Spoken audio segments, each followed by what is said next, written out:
People who read fiction have higher levels of empathy than those who read non-fiction or who don't read at all. It really talks about the power of storytelling and its role of narrative in helping us to understand not only ourselves, but also to understand others. This is really interesting because this doesn't happen for people when they're reading non-fiction, even if they're reading a non-fiction book about someone who's going through a hardship. One way that you can know if you're going to experience this increase in empathy is being able to identify if you're getting lost in the story. And that you're experiencing this as people lose track of time when they're reading and they fail to observe the events going on around them. A loss of self-awareness may take place when you get lost in the story.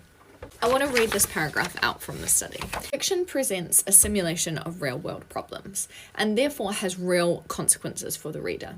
Often, when someone reads a fictional story, they identify with the characters in the story, and the emotional involvement in the story causes the reader to sympathize with the characters, and perhaps even experience the events of the story as if these events were happening to themselves.